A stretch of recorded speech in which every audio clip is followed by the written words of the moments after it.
So what happened where you decided to change your lifestyle and you thought, well, this isn't the life for me?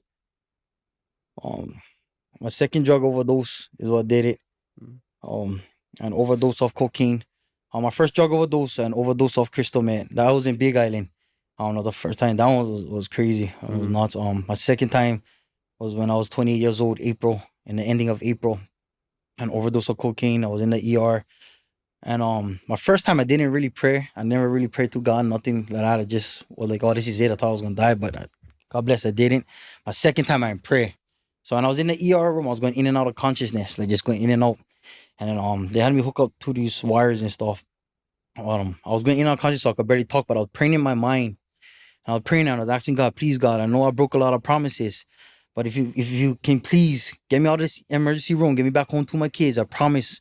This is one promise I'll never break. I promise I'll live by your word. Do whatever you tell me for do. I promise, God, just get me back home to my kids. But I promise I'll do anything you need me for do. I'll live by your word. I'm not gonna break this promise. I promise I'll keep this promise. I keep repeating that. Please, Mm-hmm. God, get me out of this emergency room. Kept saying that over and over. I opened my eyes, bro, and everything was bright. I had this overwhelming feeling. But it was a good overwhelming feeling. It was like the warmth of love, bro. Mm. And right there, like, cause it's God, cause you know what I mean? Like, oh, he's real. This is him. I felt that. I felt love. While I laying on that bed, I was like, oh. So I started pulling the stuff off of me, those wires that was hooking up to my chest and everything for my monitor, my heart. I ripping them off, going. Oh yeah. So before that, that's why when I say when I opened my eyes, I see everything was bright. Before I went in, I only could see black and white. I Mm. guess the doctors told me that my body was so dehydrated because all I was doing was drinking alcohol for the past 2 days and snorting cocaine, that my body was so dehydrated that it was looking for water through my body, never had, so it was sucking water on my eyes, cause Oh, that's bro, yeah, gnarly. cause I was nuts. I like, oh, I didn't even know I could do that. So I only could see like black and white with like black lines, and it was crazy. And so that's how when I finally opened my eyes, everything was bright. So I seen color again. And it was just, Wow. that's how like, oh God, bro, you can answer my prayer. So I ripping that stuff off me. I like, oh, I feel good. I feeling like I just feel love and good. But when the doctor like, oh, what you doing? No, start. I go, no, I feel good. I'm okay. I just like go home, like go back home to my kids, please. And like, no, okay, you gotta dispatch you. You gotta send out people discharge you from the hospital. I'm like, okay, so I send the people go back home. I right there with my daughter, just talking to my daughter and just staying with my kids. And I like, cause this is it. You know what I mean? I never know what I was gonna do, where this life was gonna take me. But at that moment, all I knew, I never like drink or do drugs. And again, I gotta keep this promise to God. And there was two things I never like do. And then yeah, just since then, day by day, that's always the goal. I don't like drinking, do drugs. 'Cause I Mm. know that gonna leave me. So you've been sober since then? Yeah, almost 6 years. I make Wow. 6 years in April. Wow. You know. And you can be honest with me. You was taking off those things because you knew how to Packers game on TV, huh? You didn't want to miss them, huh? I never like me so cause you Yeah. know that.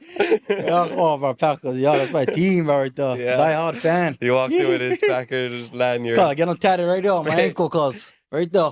You need one I cheesehead. take them to my grave. I get cheese here too. Aye. I get them. You Yeah, get I 'em. use them all the time, all the games. Awesome. I'm a Saints fan. All right, Yeah, awesome. yeah. We use Eva Saints, so we kind of connected in There that you way. go. Yeah. Yeah. Wow. So that just sounds like a gnarly time in your life. And you see these things on TV, or you might know somebody in your kind of community that goes through something like that. But for me personally, I've never actually talked to somebody about like a drug overdose or going through those times. What what were you most afraid of during those moments? I was afraid of my kids growing up without a father. So when I remember I was going in unconscious, like they say when you're about to die, your life flashed before your eyes, all that kind of stuff.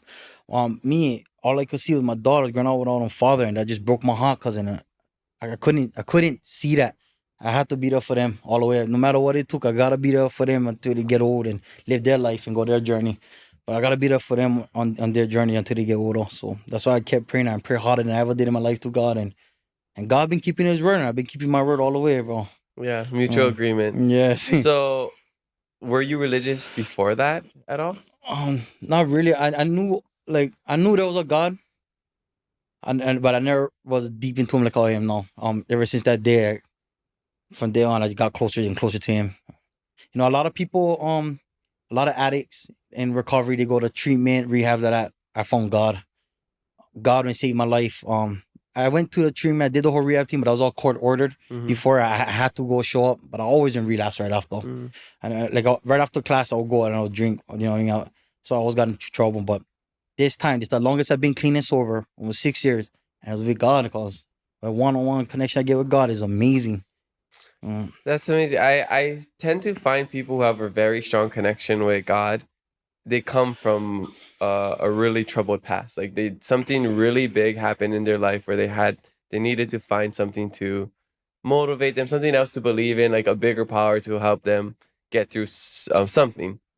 So that it seems it's a common theme.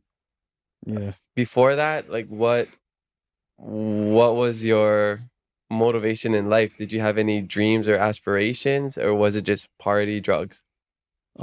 Football. Like I said, football was my passion. That's all I wanted to be. As a kid, I was playing on Pop Warner. My goal was to go to the NFL. And because of the lifestyle I chose, I got arrested when I was 11 years old for the first time ever. Yeah, but getting handcuffed at that age, sitting behind a police car is scary. You can get arrested that young? Yeah, cause you get arrested young. They take you to the house, the jail house, and then your mom come pick you up and all that. You know what I mean? Because you're young, so you don't get bailed out. You only adults get bailed out. But you stay in there for however hours until your parents can say like, oh, leave him in there for 5 hours, leave him in there for 10 hours. I mean, so yeah. So the longest I've been in there on my first time, I think it was like 5 hours. Then my parents came and took me out. But yeah, but at that age I was scared. You know what I mean? Because you see them all on TV. Yeah, scared straight. Yeah, you know what I mean? I've seen that before. Yeah, so you see like when people go to jail, so you're watching all these movies and you think, the thing looks scary. So 11 years old, I'm scared. Like, oh, I'm going to jail, whole cause. You know what I mean? I was kind of scared. You know what I mean? I'm like, oh, but I never thought this would happen to me. Yeah. You know what I mean? Especially that young, but it happened. I got put on probation at a young age. Was it just as scary as you thought, as what you saw? Yeah. Seen on TV? Being honest, I think TV make it more dramatic. But I know, but it's a shitty place for me. Yeah, honestly, it really is. It's miserable, straight miserable. I mean, especially when I was my first time in there as a young kid, it was just all shitty. I'm gonna be honest, I cried in there. I just wanted to get out. That's why I don't like being there. And then my mind was just going off, and I was taking a verse out of verse, so I just was going crazy. Yeah, that's some shitty place for me. Yeah, that's crazy.